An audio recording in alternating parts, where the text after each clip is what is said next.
Épître aux Romains, la préface, puis le chapitre 1. Paul en est l'auteur. Le thème abordé est l'Évangile de Dieu.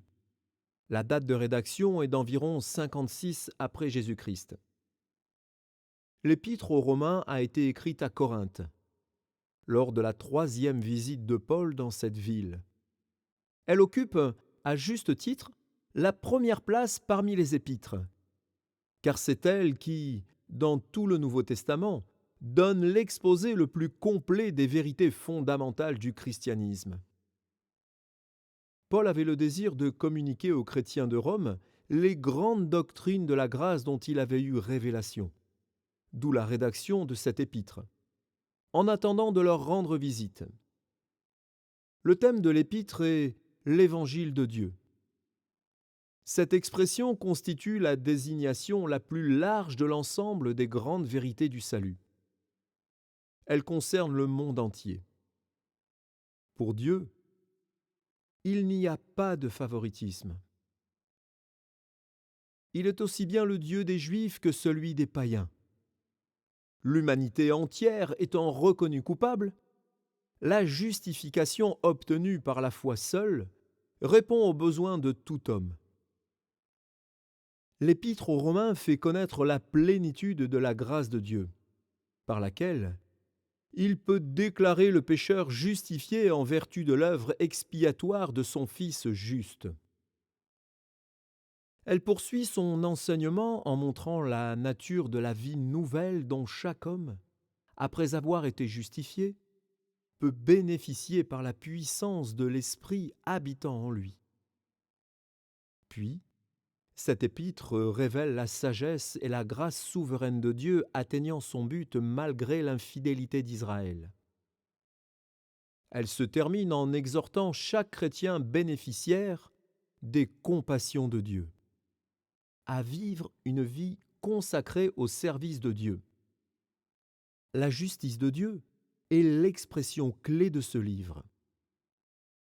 L'épître peut être divisée comme suit: l'introduction et le thème, la culpabilité universelle envers Dieu, la justification par la foi en Christ, la sanctification par l'union avec Christ en sa mort et sa résurrection, le problème de l'incrédulité d'Israël, la vie chrétienne, le service à la gloire de Dieu, puis la conclusion, la manifestation de l'amour chrétien.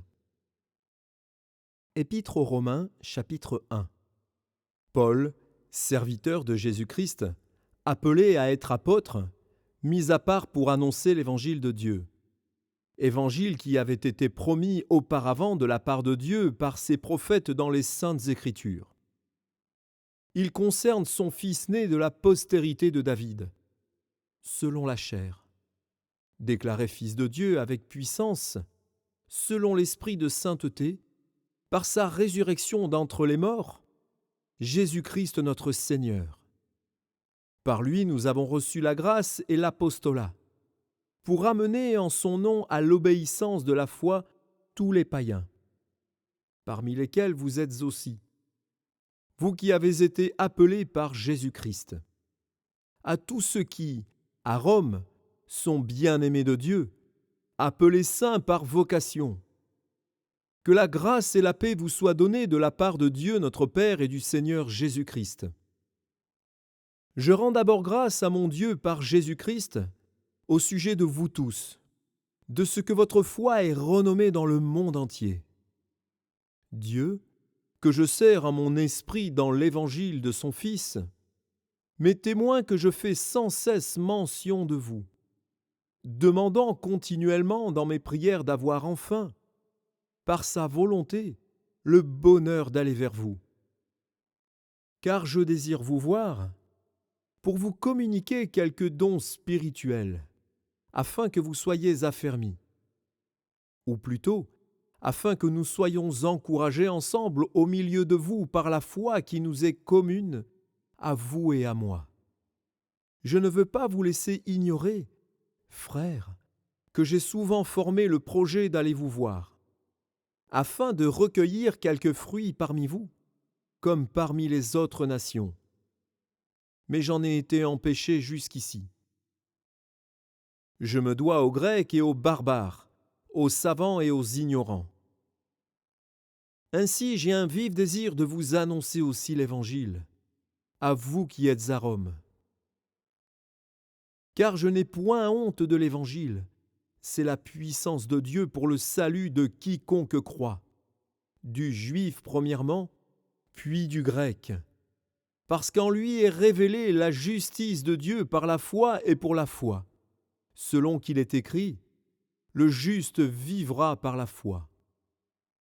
La colère de Dieu se révèle du ciel contre toute impiété et toute injustice des hommes qui retiennent injustement la vérité captive. Car ce qu'on peut connaître de Dieu est manifeste pour eux, Dieu le leur ayant fait connaître. En effet, les perfections invisibles de Dieu, sa puissance éternelle et sa divinité, se voient comme à l'œil nu, depuis la création du monde, quand on les considère dans ses ouvrages. Ils sont donc inexcusables, car ayant connu Dieu, ils ne l'ont point glorifié comme Dieu, et ne lui ont point rendu grâce. Mais ils se sont égarés dans leurs pensées, et leur cœur sans intelligence a été plongé dans les ténèbres. Se vantant d'être sages, ils sont devenus fous. Et ils ont changé la gloire du Dieu incorruptible en image représentant l'homme corruptible, des oiseaux, des quadrupèdes et des reptiles. C'est pourquoi Dieu les a livrés à l'impureté, selon les convoitises de leur cœur. Ainsi ils déshonorent eux-mêmes leur propre corps, eux qui ont changé la vérité de Dieu en mensonge, et qui ont adoré et servi la créature au lieu du Créateur, qui est béni éternellement. Amen. C'est pourquoi Dieu les a livrés à des passions infâmes, car leurs femmes ont changé l'usage naturel en celui qui est contre nature. Et de même les hommes, abandonnant l'usage naturel de la femme, se sont enflammés dans leurs désirs les uns pour les autres, commettant homme avec homme des choses infâmes, et recevant en eux-mêmes le salaire que méritait leur égarement.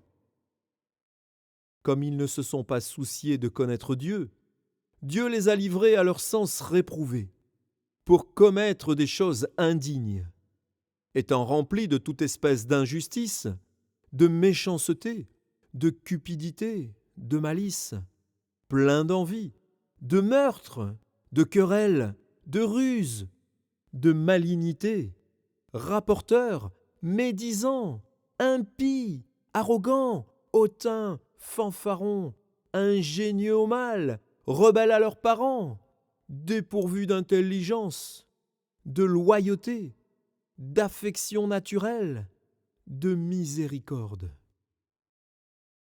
Et, bien qu'ils connaissent le jugement de Dieu, déclarant dignes de mort ceux qui commettent de telles choses, non seulement ils les font, mais encore ils approuvent ceux qui les font.